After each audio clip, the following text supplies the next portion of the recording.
Hello and welcome to the Inquisitorial archive. My name is Kevin O'Rourke and I'm not doing a review today.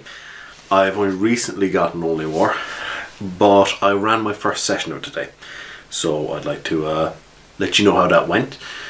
I don't feel I've got a firm enough grip on the system to warrant a review on it yet, but that will be forthcoming in the coming weeks when I've got a more handle on it. However, by and large, positive things so far. Few negative things. I'm also going to tell you about how the game went. I had a group of 5 in the game today, which is pretty much as big as I generally wanted. Sometimes 6 players is a bit much, even 5, depending on the game, depending on the players. However, I'd done some preparation in advance, and last week I sent out some emails to people saying, you know, what days, different things, what I'd come up with. I decided to make a highborn unit because it suits my campaign. The idea I have for the campaign, where I hope it goes. However, players being players, they'll go where they want to go, and hopefully it'll be at least in the region of where I'm hoping the game will go. For a bit of backstory, I have been running the various 40k RPGs for about, God, it's close to 5 years now, and my Calixis sector is going to be very different from the Calixis sector that comes out of the box as the Chronos expands. Dynasties of rogue traders have fallen and events have transpired. Plus I set my game further on because I didn't initially realise the start date because it was just a big load of numbers the way to have it in 40k. So I didn't really realise that till later on. I had already introduced elements from later on down the line. So I've covered about, as well as having a later initial start date, I've covered a lot more, about 100 years. I think we've got a timeline rough. A lot of that's because the Rogue Trader games, the group are out in the expanse for maybe 4 years at a time, that kind of thing. And that rattles up over the course, that number comes up over the course of a campaign.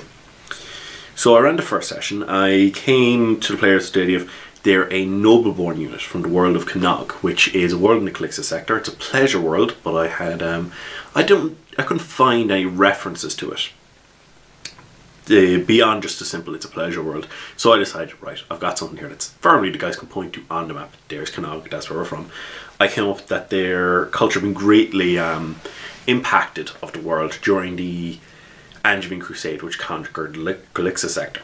However, their transport ship that their Imperial Guard ancestors had been on had crashed onto this world, and they had conquered this world, which was a feudal world at the time.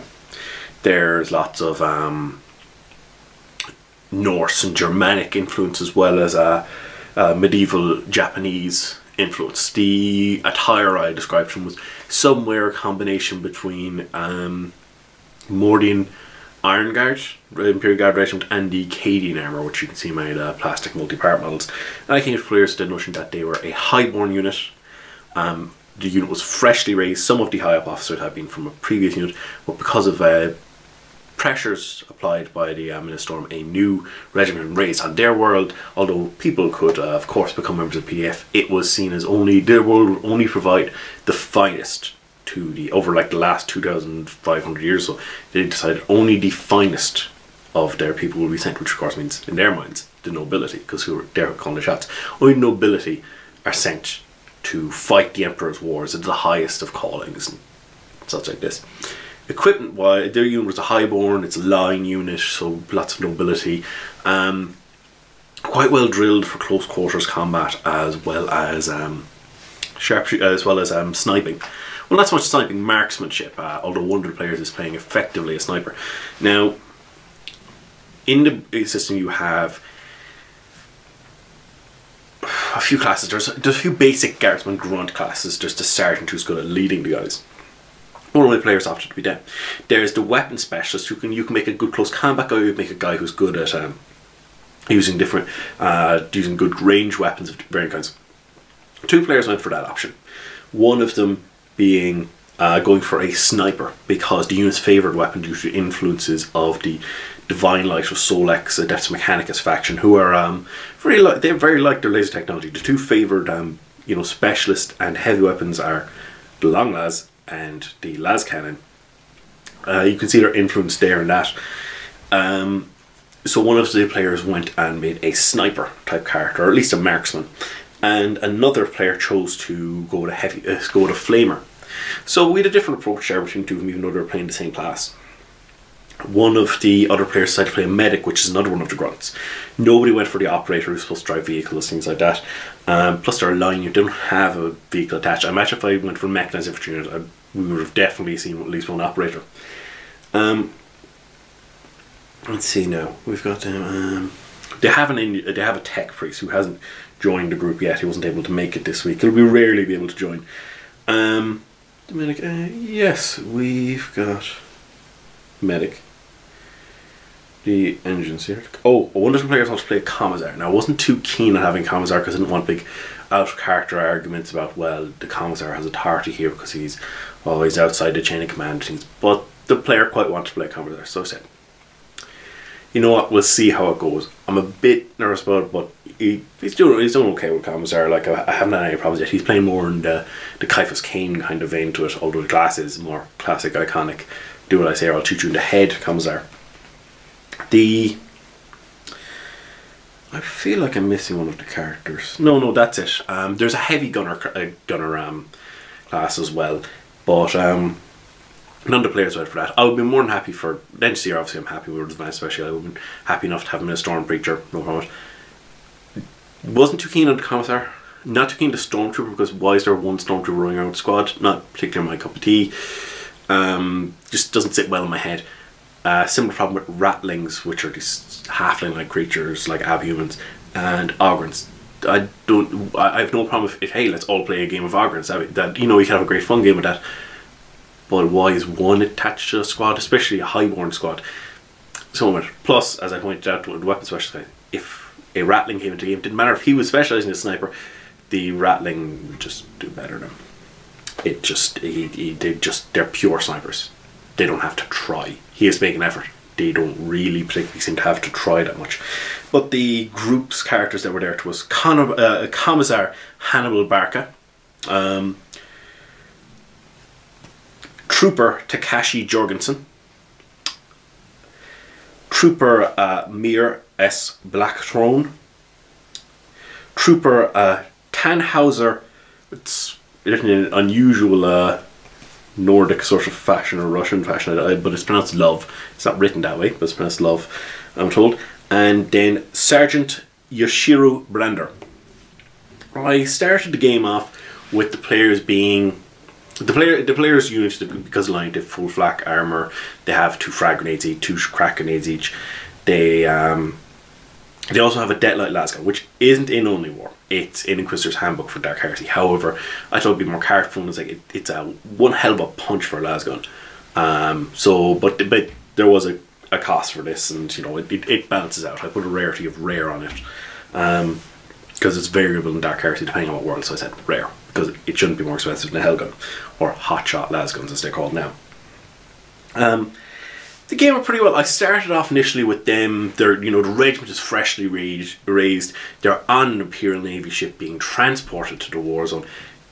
I purposely kept them out of information. Now the commissar knew you're going into a war zone with orcs.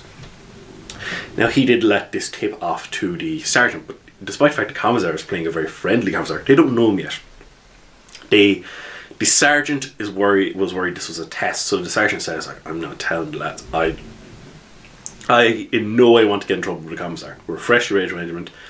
I could be flogged. I could lose my position as sergeant. Not getting involved there. Wouldn't done. The group also have mono swords as well, so they're quite well equipped. They've got Deadlight lasguns, which pack more punch than a regular lasgun, and mono swords, full flak armor, 2 frag grenades, 2 crack grenades each. They're doing quite well for guardsmen. But taking some inspiration from some of the short stories I had at the start of the book, I had them basically going through training on the vessel, just different things. Like just sort out, give me a few ballistic skill tests. It was ridiculously funny when the marksman and some of the other quite skilled characters towards range combat got abysmally bad rolls, and the lieutenant came over and was like, yeah, after evening prayers, never mind rec time, I want you to do a bit more training with the guns, which lads took in good humour. And I sent them off. There There was we as well had them. I had them going through the ship at one stage. Like, well, you're from a world with vast, you know, steppes and mountain ranges and forests. We're going to do some. So this wasn't exactly the phrase in the book, but it says we want you to do some basic training if you're ever deployed to a hive world while you're on board ship. It's like, okay, we're not used to this. It's like they were told to show pictures of hive worlds. They found it very odd, this so enclosed a place. But I said, all right, we'll carry onwards and we'll go forward. And they did. And the group were delighted when the one player with Navigate Surface said, okay, you're going to have to give me a Navigate Surface check. It's going to be challenging. You're up against the other squads in the platoon. They said, we want to do well. We didn't do so undecided. We want to do really well. He got 4 degrees of success. And for a starting character, it's fantastic. So he went, okay, great. 4 degrees of success, no problem. So he went forward. And the group, they're doing a really good time. So yeah, you're on through. You're going, yes, we really think if we're not coming first, we're definitely coming. We're doing well in this. We're doing really well. And they came tearing around the corner, and I told them, yeah, you see there's like these stickers and signs and put on doors that you're going through. Don't go through. Those are closed off areas. This is just so you can navigate through a completely fabricated environment, closed off like this. You know, you're not going through areas where you can go into daylight, that kind of thing. Just pure premise for what was coming up. Of course, they didn't know it, except the Commissar, who I told the previous day before the game what was going to be happening around here. Or they turned around the corner and there was a servitor, a combat servitor, quite heavily armoured, and it appeared to have a heavy stubber, which one of the characters identified. This has some form of heavy stubber, which is a heavy enough machine gun, not as deadly as a heavy bolt or other such weapons, but still, when you're a simple guardsman, not a space marine, this is worrying. And the players are like, okay, we're in a bit of trouble here, and it just goes, you have been identified. You are intruders to this area. And it lays down to suppressing fire, and the player characters like they failed their roles. Except the Commissar, when I told you know this is you know the situation this is coming up, so he'd automatically passed. He knew it was coming for reasons that would become apparent later. And the players managed to rally all those bit. They ran back into cover. They passed their test. They came back. The cover was just around the corner. I went about 5 meters, but they came back and they started laying down fire. We got to see some use to we got to see some of the orders in action. You can have your comrade. Every PC has a comrade except the Commissar and 1 or 2 others. Your comrade, you go, okay, comrade, help me lay down fire on that guy, and you get a +5 bonus hit because they're helping you line up your shot. They're firing off their shot for you. Say, oh wait, we've got just for wind, or we've got just for whatever. Gives you a +5 bonus hit. The sergeant. He bought an ability which meant, which was sergeant only ability, which meant he could go, hey, I'm going to make a command chest and basically get the guys to focus fire and take down the enemy. You know, basically, I think it was called get them or something like that. And he did. He succeeded. He needs to make a roll. It's free action for him to make a roll. He made some command test. He passed the command test for the first 2 turns, I think. This gave them, if you're doing the bonuses to get a bonus to hit at range when the guys are lined their shots with you, or you're coordinating with your comrade in close combat, you get an additional +4 damage, which is not to be sniffed at. It's a significant boost. So the group started laying down fire, and the sniper, the marksman, with his long lance, managed to put a significant damage. I probably wasn't the only one, and they managed to take it down. In which case they were like, they all of a sudden heard the wall come out, and some of the players were going like, we're going to get in trouble. We trashed the servitor. At least we've got a Commissar here. We might get away with a flogging. You know, we might get away with your juice rations or something. But the wall came up, and there was their lieutenant and some of the other staff, and some tech priests went over, kind of nice and calm, and they basically started bringing away the servitor and setting up another combat servitor. I was explaining to him, yeah, we wanted to see, because although your regiment has handled things like riots on your homeworld and crowd control things, you've never been in a proper live fire situation. So we want to see how you react. We want to give you some experience before you're really thrown into a dangerous situation. The Commissar had known, and their officers knew, but none of the other players aside from the Commissar knew, this heavy stubber was firing low velocity bullets.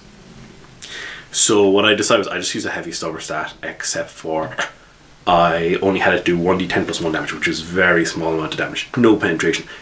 And I said, it's unlikely any of you would have been killed or injured, or significantly injured. Luckily none of the players had actually been hit. They managed to dodge. I think one of them almost hit once. And the players were relieved. I was like, oh no, you did quite well, so you'll have a little something extra with they got a tankard of mead each with the evening meals, because they were the first one to get to the end. So they were kind of like, okay. I had the move forward. They're doing pretty well. So we just had the guys sit down. We had about half an hour or 40 minutes or so of just some of the players talking in character with each other, and talking with each other, talking with the commissar who was assigned to their squad, who were to varying degrees. Some of them were terrified of, some were going, oh no, he actually seems quite nice. And they chatted away and they discussed different things. Some characters more talkative than others. I was like, okay, grand, no problem. I said, okay, we're going to move forward to you guys loading onto the shuttle to take you down. You know, on a Quillander or something. I didn't go into specific details, like, but your squad has been assigned. Your platoon is being deployed down. You know, you're going to the world of cult. Now, what's coming next could be confusing for you, very cult. I've changed a few little different bits and pieces to suit more of my campaign and where I want to go with different things. So certain aspects of cult are different.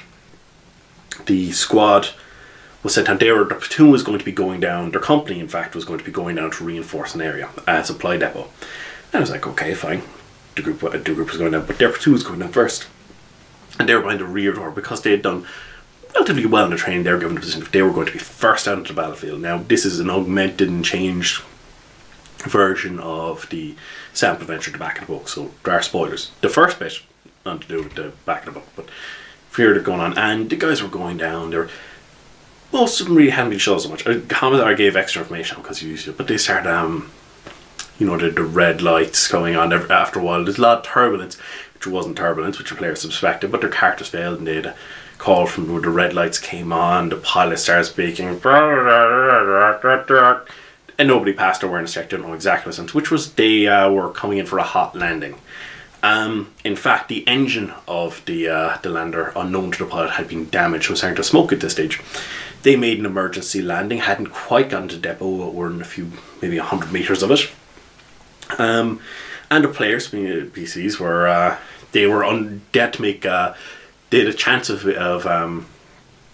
taking damage. They took. It says in the book they take D5 damage or something because of the landing, and I went with unless they hit, and I went with like, okay, that's not really going to do anything with their armor, so I'm just going to say their armor doesn't count for this bit. But it's only D5, and most of them didn't take any damage, but some of them took a little bit of damage. Their character Bruges jumped forward in the seats unexpectedly, but they went out. The depot was being overrun with orcs. The players had their ship had crash landed into an area where they were in the kind of the killing fields where they'd cut down trees around the area. And not as I pointed out to them, it's like it's not as far as regulations would demand. Actually, the killing field area where it's been cut down. So the players went out. Their characters they spent the first treat. Unfortunately, with all the gear they actually had. Not something I've had to deal with. The players had to deal with for a while with a lot amount of Death Watch and Black Crusade we've been playing, and even Rogue Trader with the amount of power armor stuff that's around Rogue Trader. They had to do with encumbrance. Their basic gear, from never mind what they're getting for specialities, was encumbering every single player, and had to come on with every single character. So they were running out and they were being slowed down, but they're getting negatives to dodge and the various things, which is a bit of a problem for. But the players struggled to saying they've got their gear. They ran for this first. They had a band of orcs. They had 5 orc shooting boys, 2 orc run-turds, and 4 Gretchen. The players moved forward. Their characters did 3 turns to get into position, but the orcs were a considerable distance away, closing in slowly. Of course, they'd been reading the Imperial Guardsmen from Primer, so they were to go, these are orcs. Nobody had Forbidden Lord Xenos, so they had what they had from the Imperial Guards up in Primer. These should be no problem, we'll dispatch them quickly. As they were firing their guns, these are taking some damage, and those orcs are, although the orcs did not initially hit any of the players with their, although they almost did with thanks to dodge rolls, I don't think many players actually took any significant hits. One of the players did in cover, and the cover location same thing down, however the description, and the players went, these must be, their weapons seem quite damaging. These must be an elite orc formation. where highborn unit will show them the depot is going to be overrun if we do nothing. So they start laying down fire. The orcs start getting close, and the commissar charges forward, takes out the bolt pistol, starts firing. The group start throwing grenades. It worked out quite well. We kept it going fast enough paced, and as well, one of the players pointed out something that I hadn't noticed in the book. A different rule they have than normal is that the dodge checks have been changed. When you're doing your dodge test, you can actually get bonuses for being in cover now, which I don't believe they had in Black Crusade, and they definitely didn't have in the previous ones. I might have missed in Black Crusade, but I don't think so. And you can actually get penalties for being on unsteady ground as well, which is actually it's quite good. Like a few little different things like that is like, you know, things I hadn't noticed from the players pointing out to, because they had a gander at my book during the week and things, and they quite liked it. The different things, and it worked out pretty well. The players, of course, routed the orcs. The sergeant being able to, one of his attacks, he did a critical attack that cut out the eye of one of the orcs. The other, his other attack, he managed to, he managed to chop off the arm of the orc. And once his attack overturned, and he wasn't the only one attacking the orc. They found the orcs quite tough, but they were manageable, and the group was able to take them down.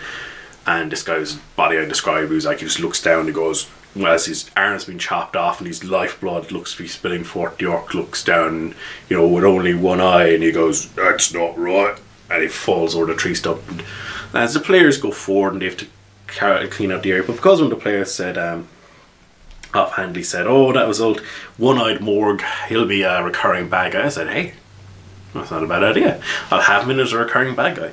So when they were counting the bodies up afterward, the one-armed, one-eyed orc was missing from their number. So maybe seeing some of him in future. I introduced the player characters. There were two other regiments in this depot, and I tried to lay on the, you know, the other regiments were not as well educated as them and things like this. One of the regiments was the 4th Brontean Long Knives, which are another Clixa sector unit, who the majority of them are lowborn, they're not nobles, so the characters were looking down on them a little, but not being too condescending or anything. And this guy's bringing around, of course, because the commissar, he's kind of carefully balancing exactly how he's phrasing things, and he gives them a tour of the area because they're new to point. This is after the several hours of them having to help clear fell some of the area. And they asked, "Hey, why isn't it as far as regulations?" Like, I decided to have the Brontean, I decided to have different regiments because they're from different worlds. I'm just going to take an accent from some real world country and just try and do that. Even though I have a tendency to wander with my accent sometimes. My really bad French accent and cheesy French accent will wander into a Russian accent before I bring it back and remember what I'm doing. But I'm notified the commissars have an unusually neutral accents, as if they've been specifically trained so they can be understood quite well.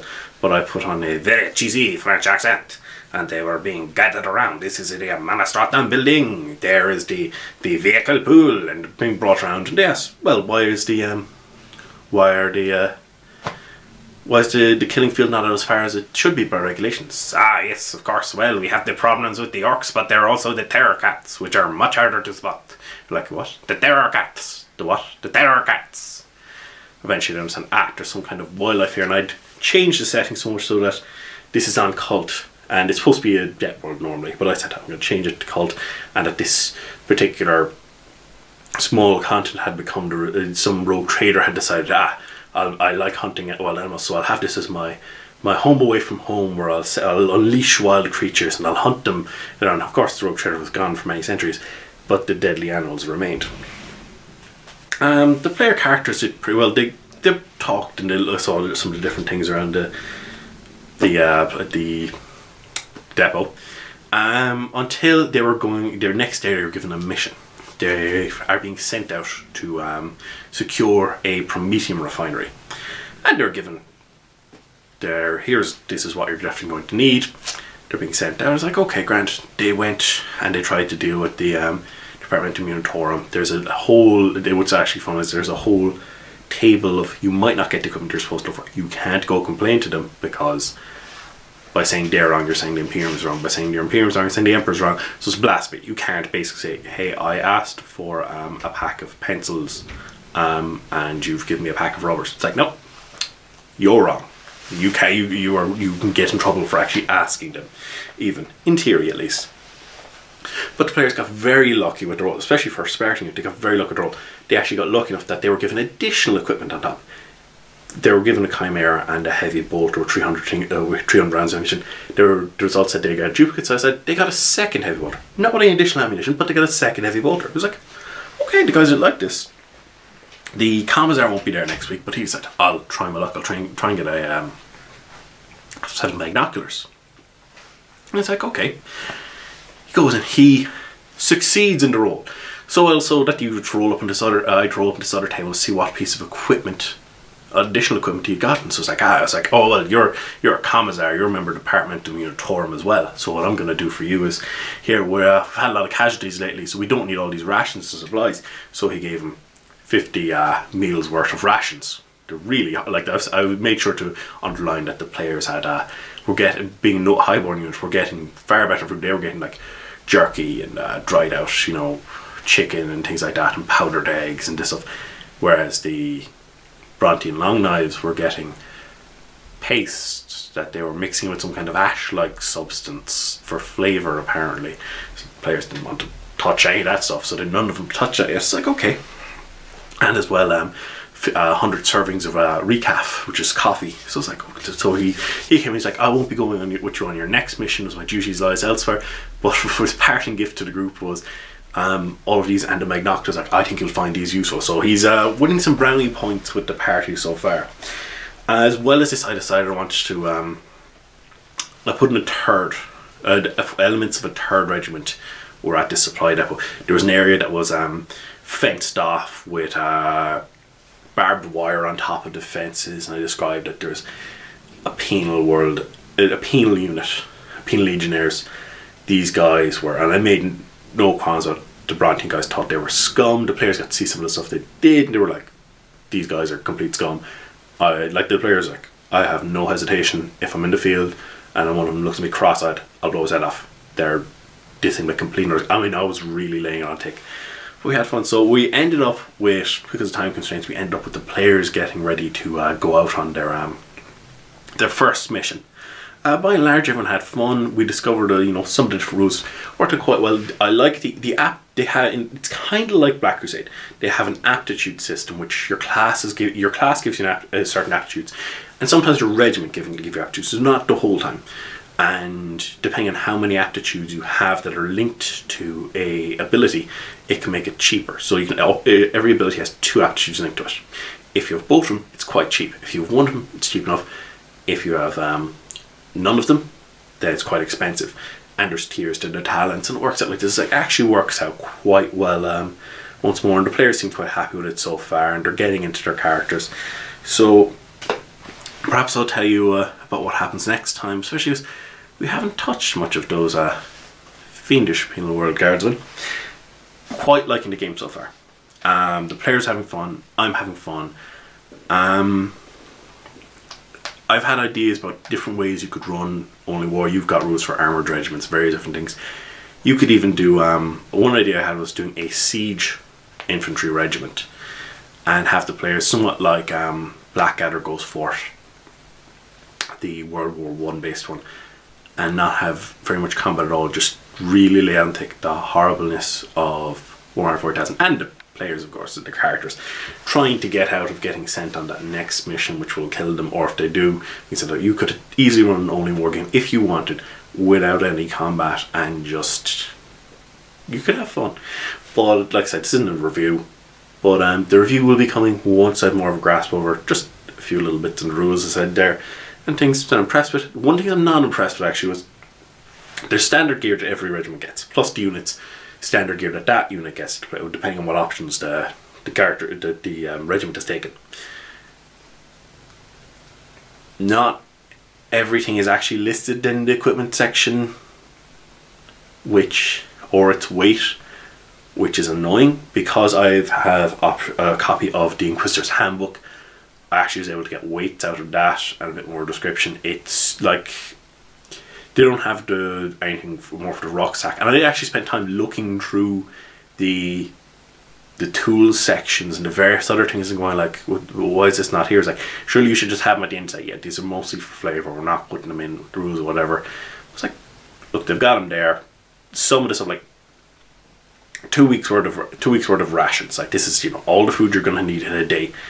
I decided 1 kg a day, it's the future. And some lads are like, oh my god, 14 kgs, because that's a lot, you know, with the system, that's a lot, plus your armour, plus your guns, plus your ammo, all different things. They're like, wow, 14 kgs. I was like, it doesn't seem a lot to me for a day's rations that won't go off for an extremely long time.